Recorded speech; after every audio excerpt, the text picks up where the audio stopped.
Welcome back to Model Farm Studio. The hobby industry is filled with a wide selection of cutting tools that can be very beneficial to us when it comes to building and customizing model farm toys and displays. This video is simply to document the tools that I use at my workbench to cut materials like metals, woods, and plastics. By no means am I saying that this is a complete list or a best list of tools, but I do feel like having a mix of these would be very beneficial to anyone regardless of their skill level. That being said, if you have any questions about any of the tools that you see in this video, don't hesitate to leave that in the comments section below, and also feel free to leave input as to what tools you like to use at your workbench to cut materials.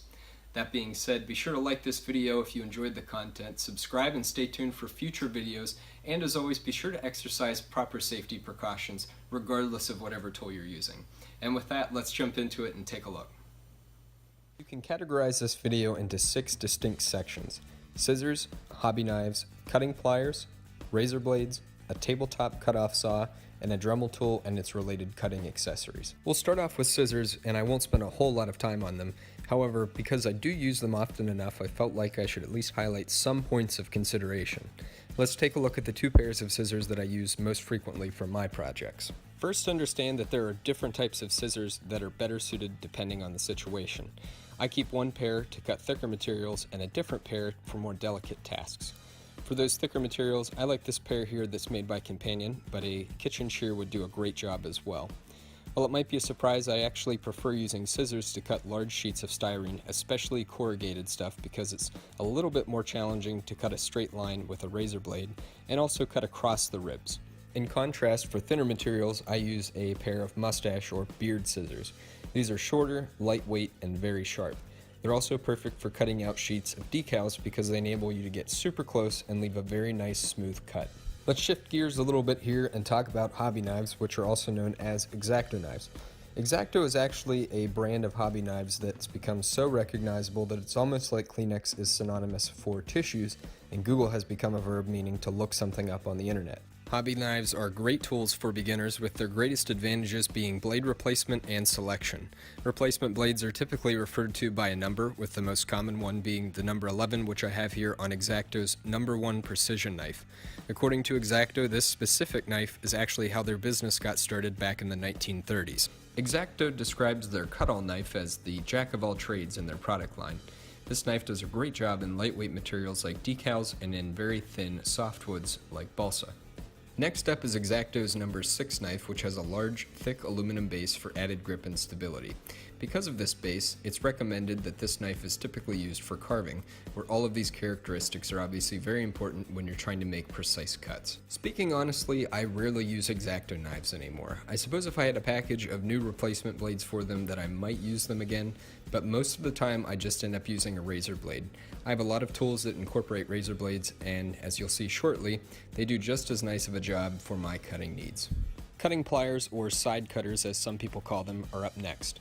Now, some of you might be thinking, why bother to spend a whole bunch of time talking about something as simple as a pair of pliers? Well, there are some pretty important points that I'd like to share with you guys, especially since I use pliers of some sort for nearly every project that I do. It's important to consider what you're using cutting pliers for. Since we're looking at these from a 1/64 scale farm toy standpoint, you'll want a smaller set of pliers to navigate smaller items and materials. I'm pretty specific in that I only use these cutting pliers to cut solid materials like strips of styrene, wood, thin wire, or maybe something like a muffler on a tractor that I'm redoing. What I would not use these cutting pliers for is tubing or material that's hollow inside. Something like this styrene will end up kinking due to the way that the pliers cut together. Understand that regardless of what you're cutting, you may still get some kinking, so sometimes sanding is unavoidable. Understanding these materials and applications can help us determine what cutting pliers best fit our needs. While these 3 pliers all look the same, there are some key differences to point out here, the first one being the difference between a lap joint and a box joint. A lap joint is when the 2 halves of the pliers rest on top of each other, but are not milled out. These halves are then connected with a rivet, which is illustrated here. In contrast, a box joint means that one handle on the pliers is slit and the other handle is pushed through the slot. This style is generally considered superior over a lap joint because they can withstand higher levels of stress due to the fact that the joint bolt is supported on both sides and the inside portion is essentially doubled. Now, as far as the 3 pliers go here, I do have a preference. My personal favorite of this group is the gold-handled pair made by Craftsman. These originally came in a set along with a pair of long nose and needle nose pliers. There are a number of different reasons why I like these pliers the most. First, as discussed, these utilize the box joint design, which has helped them withstand some stress. Additionally, they also have great handles that make them very ergonomic. I've actually used these so much that the Craftsman lettering has worn off on the handles. But if you'll also flip them up, you'll notice that there's 2 thin tabs of metal inside each of the handles that function almost as a spring mechanism. This style actually gives the pliers a really nice level of resistance when you squeeze the handles together to make a cut. The last selling point is the lifetime warranty, which is offered on a majority of Craftsman's tools, as many of you probably know already. I actually broke off one portion of the handle on my original pair of these cutters, so I went to my local Sears and they sent me out with a new pair, no questions asked. Second place for me is this orange-handled pair of cutters made by Xuron, and that's spelled X-U-R-O-N. Xuron calls these their 410 micro shear, and that's a lap joint style plier. I've spotted these pliers at a number of different hobby shops and major retailers like Hobby Lobby or Michaels. They're a little bit expensive, but I do think they're worth it. They're a lightweight and nice soft-handled plier, which is important when you're dealing with tedious materials. I'll point out that they do have a little bit of a different method for resistance. If you recall, the Craftsman had the thin pieces of metal in the handles. If you flip these guys over, you'll actually see that there's a piece of metal that almost looks like a bobby pin on one side of the handle. The last thing to call to your attention is the way that these pliers cut. At first I thought maybe I ended up twisting the handles after I noticed that the tips of my cutting points were no longer meeting. However, this is actually a common concern that Xuron addresses flat out on their website. They consider this part of their bypass cutting method, which means that the 2 cutting points intentionally don't meet, but instead pass over one another for a smoother, more even cut. Third place is my off-branded blue-handled pair of cutting pliers shown here. I consider these third for 2 reasons. First, the handles are a very hard plastic, which makes them more difficult to grip, and the second reason is because the spring mechanism that's shown here is a little heavier and stiffer, so the resistance is just a little bit different. However, the upside of having a third place pair of cutting pliers means that they're always the sharpest pair of these 3.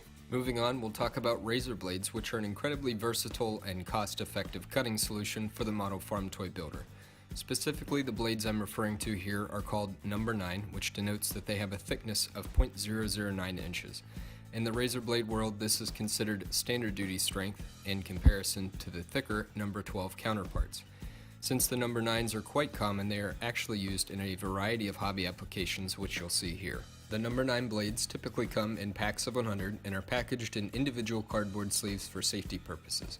These boxes tend to average around $10 a piece, so that translates to a cost of around a dime per blade. In my opinion, that's a completely reasonable price for 100 sharp cuts. Now, I consider razor blades by themselves a tool. For instance, I really like to use them to cut out decals because they're quite nimble, and using a new blade always helps ensure a sharp, crisp cut. At the same time, I also like to use razor blades to peel off decals, especially the ones that I hope to reuse. A helpful tip, as many of you probably know, is to use a hairdryer to heat up the adhesive on the back of the decals before you try and peel them off with your razor blade. A great tool to help you hold razor blades is what's known as a razor scraper. These little handles are commonly used for scraping off paint, so you can typically find them at any major home improvement store for under $10. Swapping out a new blade is quite easy and requires a quick turn of a thumb screw, as I'm demonstrating here. I use 2 tools made by Northwest Shortline that utilize razor blades. The first is this jig called the Duplicutter 2, which I picked up from Micromark for under $30. This is a simple, ingenious concept that enables you to cut or duplicate parts to the same size. I use this to make my wooden strips for outbuildings and barns. All you do is slide the metal plate underneath the 2 parallel metal edge guides to determine the width of the board that you're wanting to cut. The Duplicutter can actually accommodate material up to 8 3/16 inches wide. The razor scraper is handy to cut wood or whatever material you're using with the Duplicutter. All you need to do is simply slide it along the edge of the metal plate, and then as you push the uncut piece of material through this plate, the cut strips will then slide out the other side. The other cutting tool that integrates a razor blade is called the Chopper 2. This is a great tool that I recently picked up for around $50 to cut various materials. The metal base measures out to 7 inches long by 7 inches wide and incorporates an arm that utilizes a number 9 razor blade. To replace a blade, all you do is simply remove the screw from one side of the arm. The Chopper 2 allows you to make 30, 45, and 60 degree cuts using these guides on the edges. For example, if you want to cut the end of your material on a 30 degree angle, simply install the guide as shown.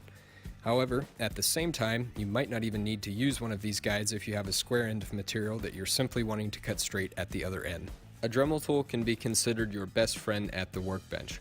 I've had my Model 4000 that's shown here for quite a few years now, and it has performed remarkably well.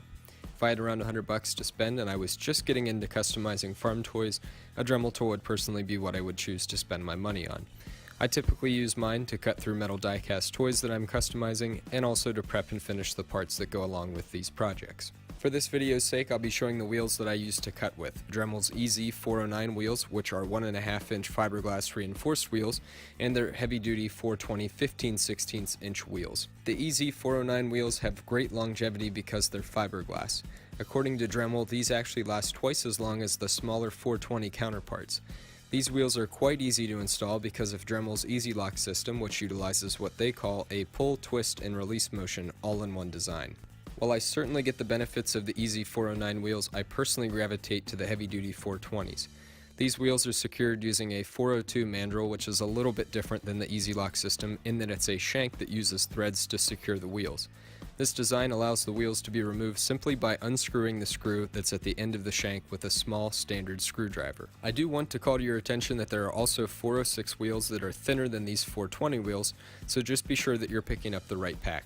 I found that the 406 wheels do not last as long as the 420s. One final accessory that can be really helpful is this rotary flex shaft, which is a 3-foot extension that easily connects to the end of most Dremel tools. This shaft accommodates 1/8 inch shanks and has a 5-inch bend radius that provides far more flexibility than the Dremel would by itself.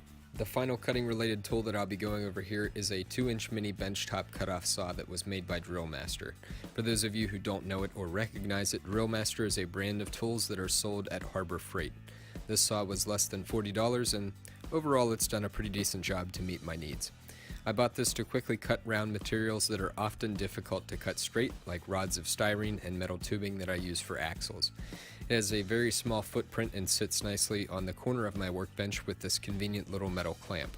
To operate this saw, you simply lock your material in the vise, turn it on, press down the red button to release the safety stand, and then push the handle down.